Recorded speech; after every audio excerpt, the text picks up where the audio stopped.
Hi, everybody. Thank you so much for coming tonight. Thank you, Isabelle, for being here tonight with us and agreeing to talk to me in this interview. It's so great to, know you for a few months or maybe even a couple of years through this journey with you.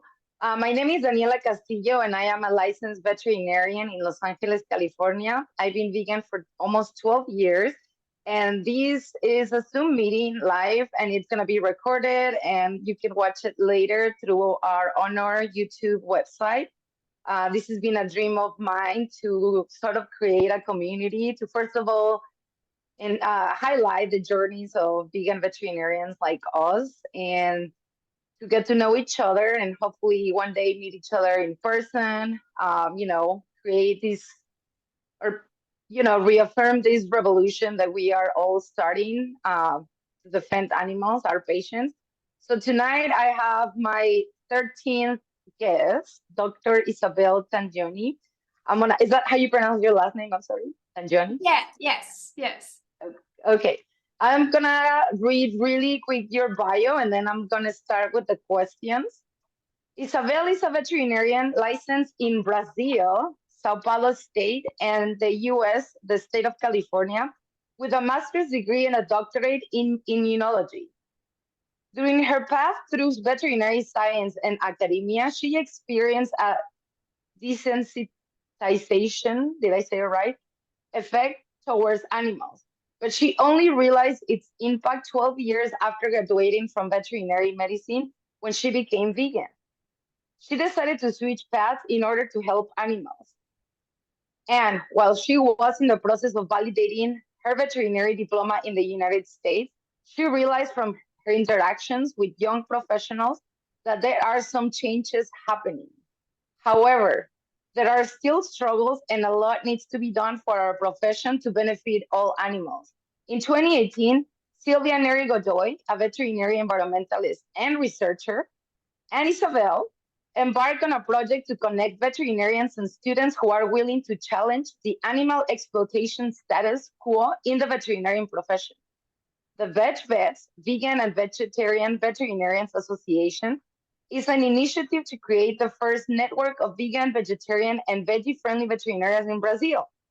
With this project, Sylvia and Isabel hope to inspire and embrace veterinarians and students and to encourage reflections and open discussions on ethical issues involving veterinary practitioners and students, providing a healthy and transparent debate that ultimately leads to a decrease in the incidence of conflict resulting from the numerous ethical dilemmas associated with the practice of veterinary medicine.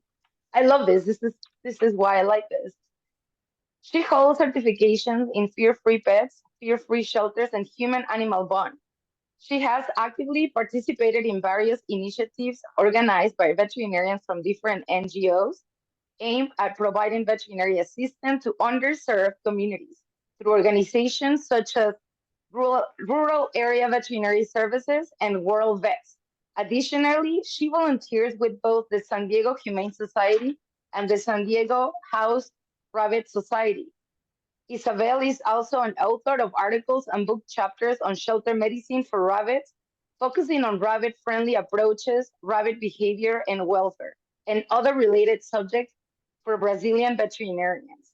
Her primary goal is to aid animals in need while also supporting their human companions. Through social media platforms, she advocates for rabbit welfare among Portuguese speakers. Furthermore, she is member of several professional associations, including the American Veterinary Medical Association, the Humane Society Veterinary Medical Association, the Rabbit Welfare Association and Fund, and the Association of Exotic Mammal and Veterinarians. Wow, I love to hear all of this, and I'm pretty sure people are even more interested in hearing about your journey. So I'm just going to go ahead with the first question, and I want to ask you, how was your experience in veterinary school in Brazil? So thank you first. Thank you so much for inviting me, and thank you so much for creating on honor. I think that's amazing idea, and to make to show to people that there are a lot of things that you needed to discuss, that you needed to reflect. And I would like to thank you, Danielle. Thank you, Crystal. I would like to thank you, Leonardo, that is also start with me and the Veg Vets. And then Silvia, that's here, that's also start like all this idea. That's, I have to thank them.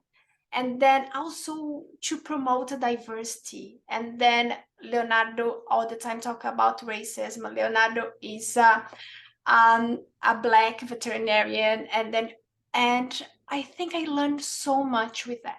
And then Silvia talks also works with wildlife, and then both of them are wonderful, and you are classmates. And then when you start veterinary school, it was very different. We're in 90s. Our vet school was founded in 1919. It was some 100 years, more than 100 years ago. And we didn't have internet, didn't know about veganism. I didn't know that this, like, what is vegan? I didn't have. The only one person in our class was ovo-lacto vegetarian. And then we had one professor that also was ovo-lacto vegetarian. And we have 80 people. And then it's only one student. And then we didn't have any idea about veganism. And at that time, and then even now, meat is considered like essential for your development in Brazil and here in US too. And then also meat is related to wealth. It's not in this social status. I think this is, we need to understand the history of eating meat in our society. Brazil is very powerful this. And then people that's especially with they have a little bit money, let's buy meat. And it's so important to have proteins for animals. This is like so much coming with this idea. And then in that time, that pain in animals was named nonception. All the time, we don't say pain in animal. That is something that's changed a little bit. And the animals are in the backyard. The only pet food that you have was Bonzo for Purina. It's only the pet food that you had at that time.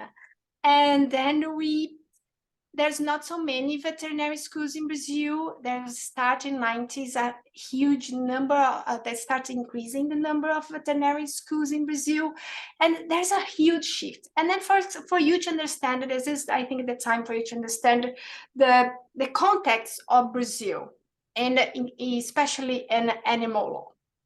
And our constitution, that's 1988.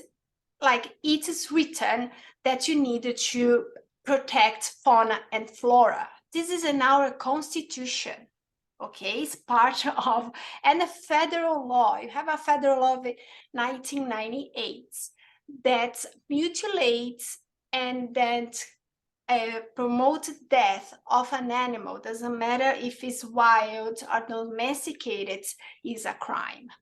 Of course, you have exceptions, economical exceptions, because otherwise you could not have slaughter in our country, okay?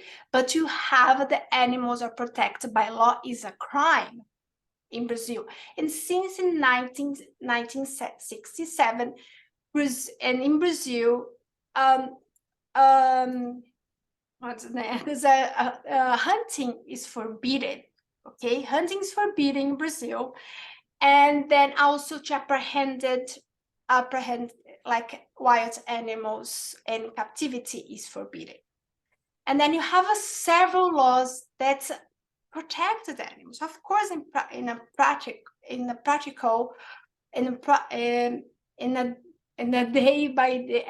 the daily practice is hard, but you have several laws that protects animals in Brazil. In Brazil today, before like this movement of pet owners being called as pet parents, in Brazil is pet guardians. You always have this, you have in Brazil free veterinary hospitals. That is for free. In São Paulo, we started, like, of course, it's hard to get, like, to provide veterinary services for whole population. However, this started, like, this is what I think is 1919, I think, yeah, 1912. It started like that, we have several now hospitals that offers free services for the population. And then also 2008 is forbidding G-claw in cats, is federal, and also you cannot do ear cropping, and also you can do not tail docking in dogs, and also you cannot do vocal cord removal. This is since 2008. It's amazing. 2008. Wow, I didn't know all these things from Brazil. Yeah, and then we started our association in 2018. Uh-huh. Then you had a meeting 2019, and now that was about ethical dilemmas. You have an on-site meeting, and then you have an online course that invites you, Daniel and Kristen, and then you were one of, both of you are I think we had 89 speakers, and then you have more than 100 videos. Was a almost 3-month course that was online and a free course for anyone that wanted to watch. And 2000, and now just this year, you have the section, the department in our government that's about biodiversity, forest, and animal rights. This is our government. Okay, we need to move to Brazil now.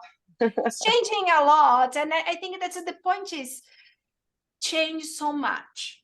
And then it's so nice to see all these changes. And then, of course, you have a lot of ethical dilemmas, and then it's not easy. You're facing a lot of disasters, especially, I don't know if you saw in Amazon, you have a huge drought, a lot of dolphins, pink dolphins, and also fish die because that. And then also you have a lot of fires. And that is complicated because you're getting all the consequences of climate change. Yeah, I think that's it. Was, for me, I was not vegan during the veterinary when I was in the vet school. And then I would like to point out this, of course, was difficult. However, I believe that's not so difficult especially when I heard students right now, because they are vegans, and then they are talking to me. And yeah, it's more impactful. For me, it was, protecting animal life, Leo is saying, in Brazil is a huge challenge. And then you can see Silvia and Leo that they work a lot with especially wild animals, and then they see a lot of consequence of animal trafficking. Yes, that's the same situation in Mexico. It's very, very challenging because of the government and the wild animal trafficking. So I know that I read on your bio that you were, you became accustomed to this way of using animals. And then you didn't become vegan until 12 years after finishing vet school. But what I want to know is, what is it that made you, what was your moment of realization that just made your head say, I need to connect my ideas and my actions? So Dario, being a Brazilian, you have all can eat meat restaurants. They're very traditional. And it was, Wow. I don't know if you've seen that, it's is a lot of meat. And then we are raised on our barbecue is not like burgers, it's a huge piece of meat over there. And then the point is, I saw that, okay, I need to change. And then I promise that around 30, I will be vegetarian. I promise around 30 be vegetarian. And the point is to disconnect for my culture, for everything that I learned and was embedded. So it was difficult, and then it was easier when I traveled to United States, and then was disconnected. I could do anything that I could like reinvent myself. And I think the way. And then the Brazilians, it's very interesting. When I told my mom that I was vegan, my mom, my God, you're going to die. Brazilians are very dramatic. It's very interesting. I don't know about Silvia and Leo, what they think about the Brazilian culture. You can see the telenovelas, and my mom really, she cried, oh my God, and what are going to do with Christmas? Because eat is a big thing. It's connection. How they're going to do like with me now that I cannot, it's not even cheese. And then like, oh my God, and about butter is so many, they are old. My dad started getting like recipes, vegan recipes, and then going to YouTube to see how he can do like recipes. And then it was nice that all the time when I go to Brazil, and then I met Silvia and Leonardo, who go to a lot of vegan restaurants. The point is, it's a huge challenge for Latinos when you say, oh my God, I'm vegan. Oh my God. And about is the Christmas, is the Thanksgiving. It's a huge thing. Oh, and then every Sunday you need to go to see the mom. And the mom, oh my God, I needed to buy that. I needed to check on YouTube to see which kind of recipe I can do for my daughter. It seems that inconvenient. Yes, it's tough. I think for especially before we didn't have so many recipes like right now. You needed to go and then the natural store that's a store that only sells natural products and I cook a lot of crab meals. And then I needed to learn how to cook. And then, to be honest, when I started realizing was when I wanted to be vegetarian and I started meeting other people, and oh my God, I can be vegan. And I met my, that now is my husband. He used to go in a grocery, to go with me and to do grocery shopping. And then this helped a lot. And this is smaller things. My brother is also here, and then he can say that sometimes can be very challenging to have a vegan in a family, but I had a lot of support, and that was very important. Yes, everything that you said, they totally feels identified with me as well because of my culture. My parents also thought I was gonna die, and it was a journey. Like I couldn't just go cold turkey. The person that was cold turkey, the person that was feeding me for my entire life was the most difficult person to explain why I did not want to eat, more animals. But it's just so interesting to know each of our journeys, because that can give a little bit of a different perspective to all these people and hopefully other veterinarians.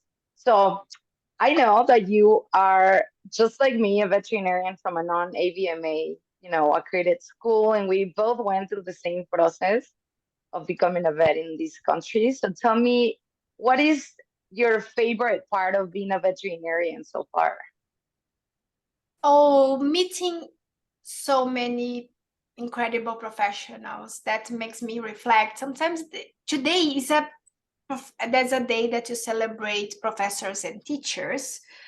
And the point is, we have so many professors and teachers, and I can say all of them are non-vegan, and they taught me so much, and I'm here thanks to them.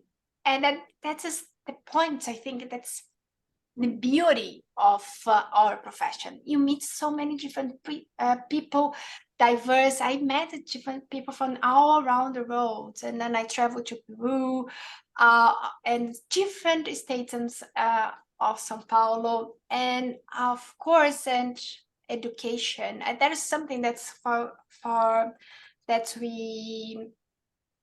a very powerful quote. That's education change people, and then people change the world. And then this is, we needed to think about our education, how this is powerful. And I think that's, for me, is the most and also to be able to meet people, to build this huge online course about ethical dilemmas, because for us, you're only thinking about food production and maybe animals that are in labs, experimentation. And the point is more than that.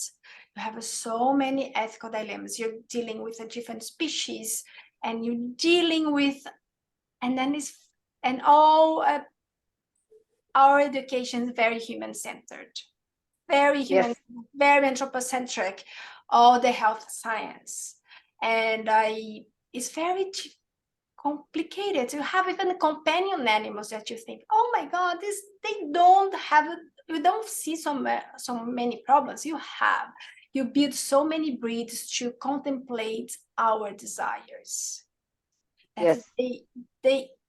we select features that they don't, that's the features that don't give the animal any benefit, only the Yes. opposite. And It's only the optics, like the big eyes and the baby face, that is attracted to us humans, but it does a disservice to the poor animals. Absolutely, 100% agree. and Yes. then with the wild animals, what is the all wild animals keeping captivity in the house of people? That is, most of the houses is they probably comes from traffic. Yes. We cannot, they are deprived of to live with their families, to build new families, and because you think that's cute that they are in our houses. And for Yes. me is I think there's so many things, and then it was very interesting too. And about sustainability, nobody talks about sustainability. Yes. And how is keeping all these animals, how are you going to promote their a good life? Of course, we're going to need to euthanize so many other animals, and we needed to think about that too, especially because it's very interesting. We're keeping all the time carnivores in our houses, and you separate the herbivores and the farm to food. When I talk Yes. about rabbits, I always say that it's really hard to keep a welfare of the rabbits, because all the time you're thinking about him as a tool, as a food. Well, and also there are very indefense species of animals that we exploit. We're not, eating lions or tigers that will absolutely defend themselves. Like, these cows and all these pigs and all these chickens are completely indefense animals that are not gonna hurt us. So it is kind of crazy. So in the same line of education, can you share why is it that you decided to study a PH degree to pursue in immunology? So when I was at vet school, I love immunology. It was it started to be big when I was 90s. And and today is one of the things that people are studying more and more, and it's fascinating. The point is, Yes. is totally is, if you think about all the products of immunology, antibodies comes from animals, and it's really hard. And then because I feel that I was learning so much, and then I wanted to pursue to learn more about immunology and about, I think that's for me the biggest, I think one of the biggest reasons that I saw a lot of women in science. And then I come from different, like I'm so many groups of different groups that I learned so much about women in science, about and about other issues. And I think that's, I like to be connected with all the different groups and different activism too. Nice. So now tell me, what is it that you die to tell your colleagues? I'm sorry, I choke on my own. If if all these veterinarians were watching this right now, what would you tell? What would you really want to tell them about? Mm, that's who we exist. I think embrace yourself first. That's, give a big hug. That, and then contemplate your journey. And your journey is different from the other ones. And then even though you compare yourself to other one, contemplate your journey, and then be grateful that you are here. And you are here for so many reasons, and for so many vegans and non-vegan people and non-vegan encounters. And be mindful of that. And then also remember that I think that's for me something that's very important, and that's animals, they have their own voices. We are not voices of their voices. And in a political and legal in our structure, political and then legal, yes, because we create that. They for them is no point. There's no point. We create all the system that we are here because that. And then in this occasion, but they communicate with like individuals of their own species. They communicate with other animals. The point is, please validate what they are. They are complex like us, and then it's very easy to be very anthropocentric and very human-centered, and reflecting on how we can promote like actions in favor of animal interests. It's about them, it's not about us. I think this is the hardest part. And listen what the other people want to say to you, especially minorities. Listen and observe. I think there's several things that is important, especially underserved communities. Yes, that's such a good advice, especially in the veterinary field that is like majority, white. I definitely appreciate your advice because we all have a different perspective, different countries, different cultures, different traditions. And at the end, we're all humans, veterinarians, vegan or not vegan, we're still part of a human, you know, population, and they all behave like humans. We're all, but yeah, I love your advice. And I'm very curious if you ever thought about a vegan world, and how do you envision that? Because like you said, like we veterinarians, for me, if anybody needs to speak up for animals, or like you said, make their voices more loud, it should be us, right? Because we know, we have knowledge about their bodies and their nerve system. So in a vegan or less anthropocentric world, how do you picture it? Tell us So anything. I'm a very idealistic person, and for me, super hard. Okay, how I make a vegan world. I think for me, making our existence be associated with minimal suffering for animals.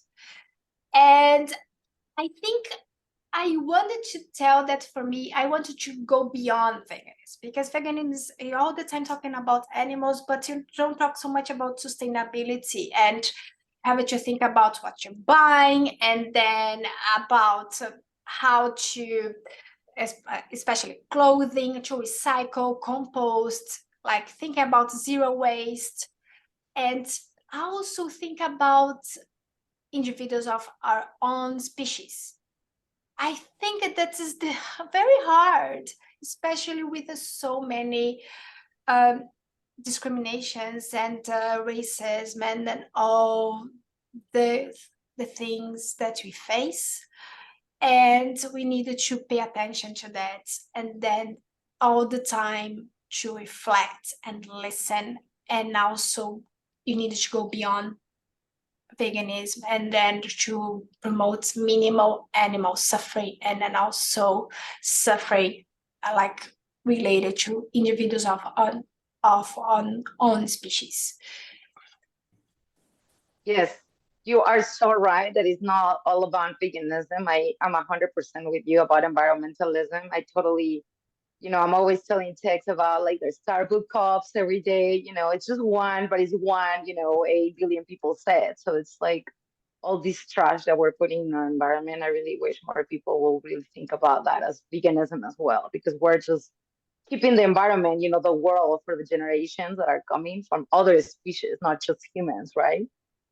Yeah. Um, And also, Daniel, I think the structure to having a bigger role, you depend of other professionals, especially physicians, because, for example, there are so many physicians that they don't, they discourage my friends that to be vegan, and sometimes they have anemia. Always because you're not eating animal products.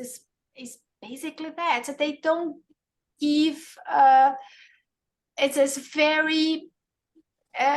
As how can I say? It's very complicated when you don't have a system that yes, make um, that make this possible. And all, yes, especially the physician, it's really hard to find a nutritionist that accommodates a vegan diet, and also it's easy for you to find products that's, for example,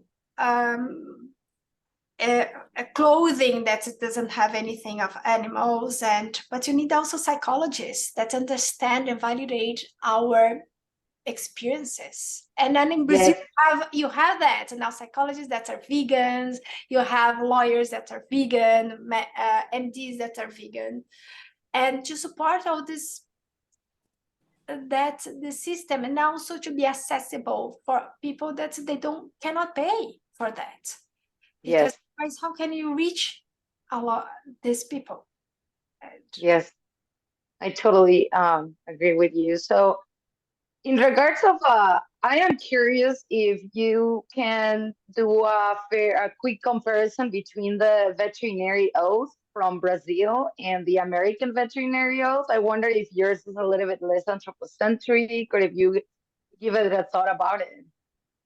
so veterinary, like the oath of veterinarians in Brazil, change according to time. And before, for example, in 20s, you have to swear to God that you're going to be a good professionals. And then it's very interesting. And after they remove so much about the religion and from the oath, in 2017 they add animal welfare and the concept of One Health and the oath, and changing according to time. And then now they said that they are seeking between science and art, apply my knowledge for scientific and technological development for the benefit of one health and welfare of animals, and promote sustainable development. And then they have sustainability, they have animal welfare, and then the benefits of one health.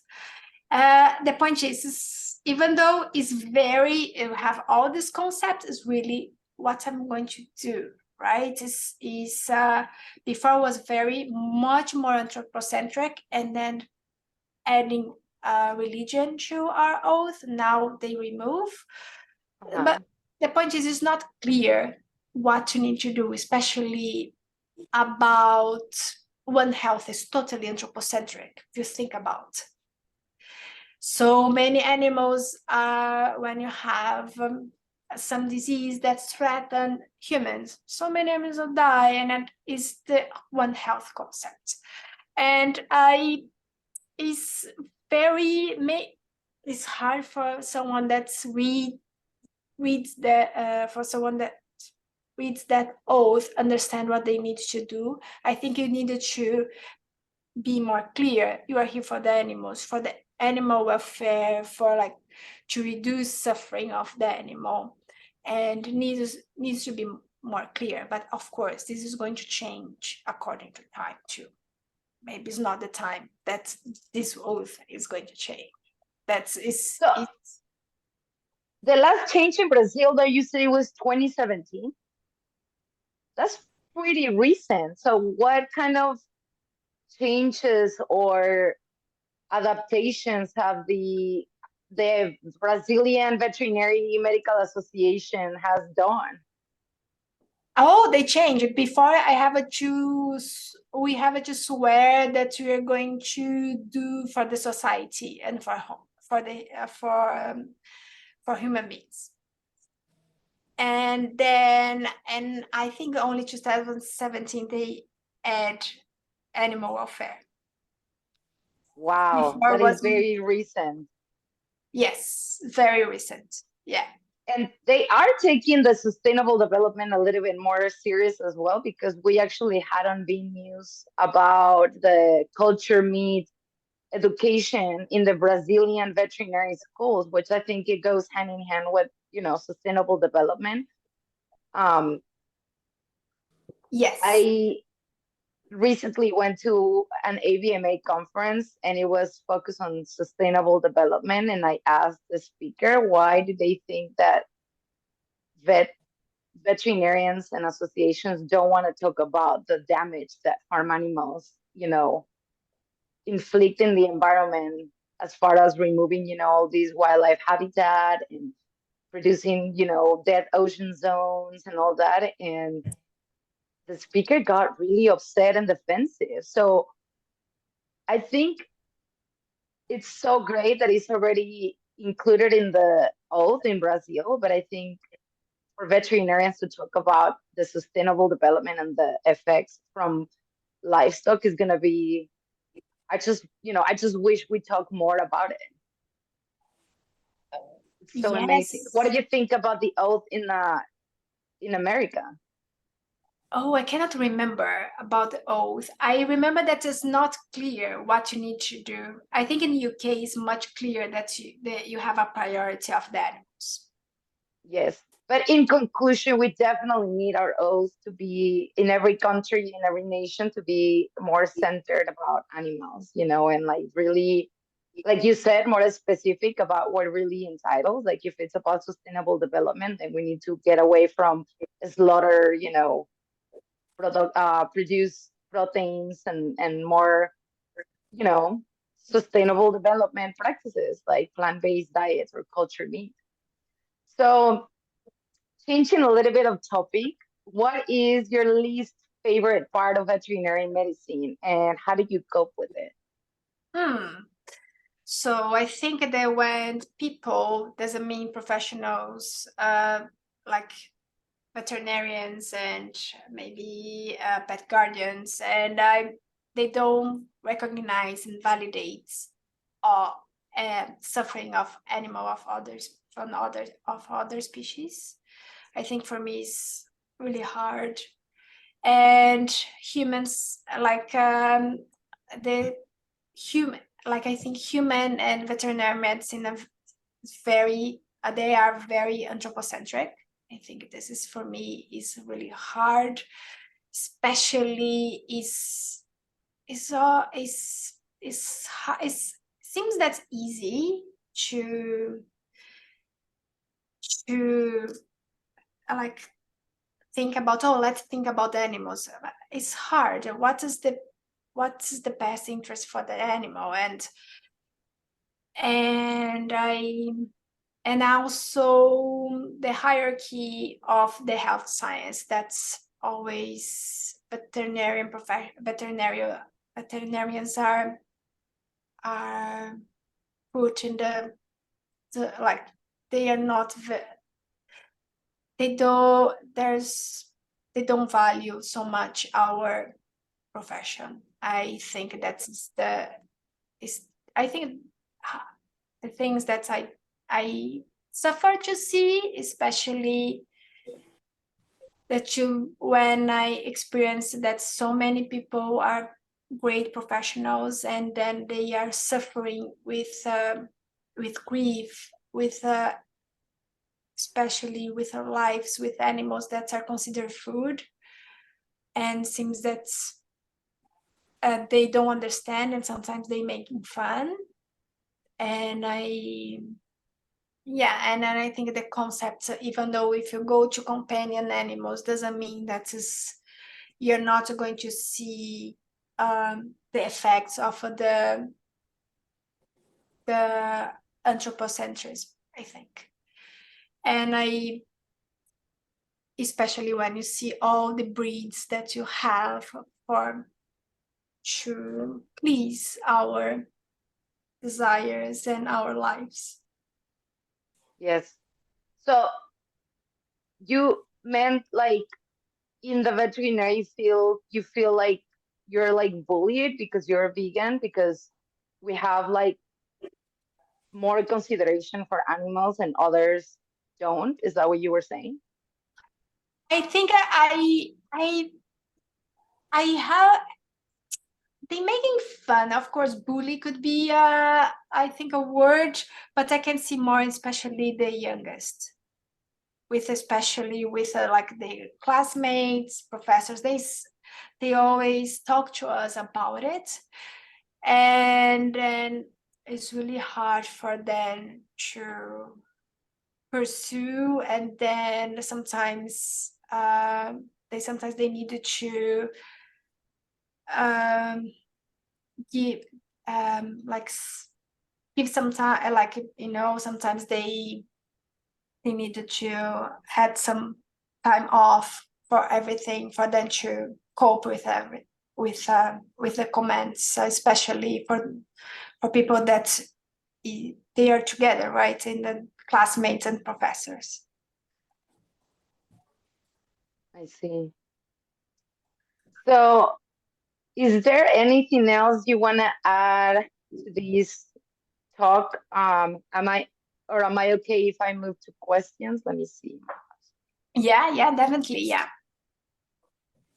Well, thank you so much for sharing everything. Silvia Godoy, that's your partner from the organization. Yay, she's here with us. That's awesome.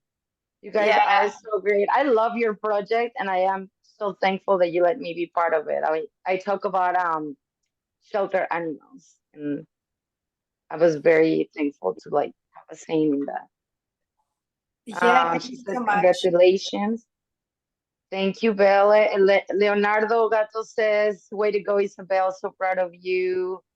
Let's see if I see a question. Leonardo said, the animal-based food industry in our country is very powerful, and that makes the learning of vet medicine quite frustrating if you are not into study veterinary medicine to help kill animals. Absolutely.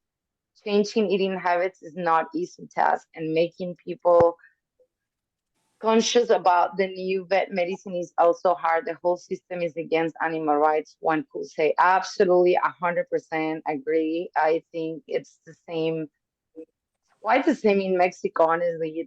I still have friends from vet school in my Facebook, in my social media, and not as much, but I used to see them arguing with my post a lot, like just basically calling, calling it a lie, or like the typical argument that like that we are, sustainable development against, extensive production of animals, and all the intensive and extensive, but then they will come back and say that we vegans eat plants. So like we're also contributing to like, you know, the agriculture or whatever, but it's just kind of like, but you cannot compare the amount of crops that livestock eat in order to produce the less amount of meat to feed a, you know, a few meat eaters than the amount of land that you need to feed, you know, 20 vegans. It's I just hope more veterinarians will talk about it and, like you said, open their minds and listen to, you know, it is we're against the monster, but if it's not us veterinarians, then who? Animal right activists, right? Yeah, Danielle, is I think that the point is there's a lot of I can see a lot of changes. Of course, I want to see more changes, and I believe that we are not alone. You cannot do only our profession. You need all other ones, because if you all the time you say, oh, you can be vegan, but if the person that advocates for human health say no, you have to eat meat or like any dairy, it's really hard because we are not human doctors, right? Or like Exactly. and we need to have professionals from other professionals to help us to make this easier. And of course, you have a lot of social media with recipes and now with information. But the point is, most of people, especially in Brazil, they don't have time. Time is a privilege. And they arrive from like maybe they are working like two different jobs, and they arrive at night. They is, oh, what am I going to do? I needed to cook. I needed to. It's really is tough. Of course, there's a lot of people working with them for to get to make veganism more popular, like to reach um, other spheres that you is, because in Brazil veganism is very elitist and then is considered is only for middle class and rich people, and it's really tough. We needed to. It's hard to change, and Yes. and also to listen and how make like how to be more empathetic and then kind to other people. And especially because sometimes they do certain things to animals because they don't have the knowledge, and then maybe because nobody teach them about this. And it's very interesting. There's a vegan veterinarian that we like a lot that is in our group, and she's located in northeast of Brazil. She was giving she was helping with cats and dogs and other animals in the very certain areas that are very poor in Brazil. And then she called me and she was crying because she saw that a person was about to kill um, a little pig. And then she was, oh my God, I was helping to save a dog. And then, like in the corner, someone was killing a pig. The point is, those people, they are not buying pieces of meat, pork in the supermarket. They raise the animals and slaughter them.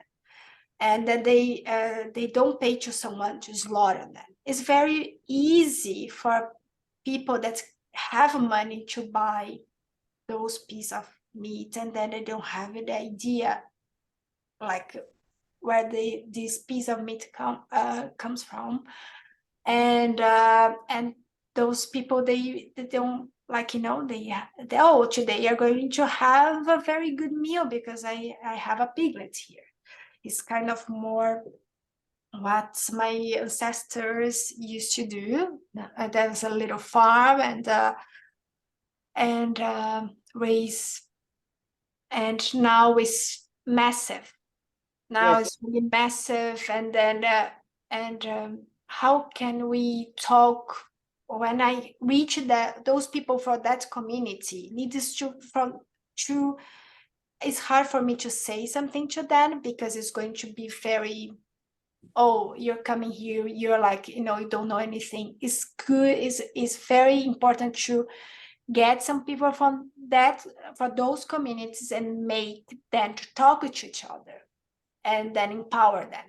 I think that is the most effective way that sometimes you do, because otherwise you patronize and then, oh, come here and you cannot do that. And yeah, it's tough. Yes, I totally see. I understand what you're saying because that's how I feel going to Oaxaca, which is a very um poor city, like it is seen as elitist. It's like, how do you give a flyer about vegan outreach to these homeless people with no shoes that if they get any food at all is obviously not going to be vegan? So it's like you cannot, I didn't feel comfortable doing outreach to everybody. You know what I'm saying? It is difficult to explain that to some people that don't have anything to eat that same day. And I know what you're saying about, because I started in vet school. Like, we had a contract with animals a long time ago, like, I will take care of you, I will feed you, and I will, give you a name and treat you really good. And when it's time to kill you, I'm just gonna, use all your meat, all your skin, all everything, and all the town is gonna eat, meat for a few days. And then that's not gonna happen again until, but now these days it's not like that. We lost that contract. We broke that contract with animals. We're not taking care of them. We're not, I mean, some little farms will claim that, and that's how some people claim that they're eating, humane meat, which I still don't think it's humane. And to me, the best argument for veganism is not the environment or your health, but it should always be compassion, because compassion is gonna, you know, it's going to start from kids, and it has the same root as violence. And if we can be compassionate to other animals, we're going to be compassionate to other humans. So I do totally agree, and I am so thankful for having you here tonight. I don't want to take more of your time. It's been almost an hour. So if Crystal or anybody else doesn't want to add anything else or ask any questions, I think we're gonna leave the meeting here. And again, thank you so much, Isabel, for everything that you shared. And do you have anything else to add? No, I would like to thank you one more time, and then thank you all people that are here. And if someone wants to reach out to me, please, I can send my email and we can talk about more about what you're facing in Brazil. I think there's a lot of changes, and then now they're going to have a huge lab for cultivate meat in the south. And I think this is going to change. It's not vegan, and I believe that is something that's going to change the way that people get those products. And of course, I'm not going to eat those products. And then, but the point is, some people in Brazil have studies showing that some people don't want to give up meat. So. Yes, absolutely agree. Yes. Yeah, and then thank you so much. I really appreciate everything that you're doing, and thank you so much for all of you that are here and that are listened to my story. And thanks so much, Leonardo and Silvia, that are here. We are partners, and I'm really grateful that they are sharing time and space with me right now. And also my brother that is here that support me so much. And thank you, Danielle. Thank you so much, and thank you, your friends, for being here tonight. This is gonna be recorded, so we can watch it anytime. And I cannot wait to see you in San Diego next month. And thank you, everybody. Have a Thank good you. night. Thank you. Bye. Bye.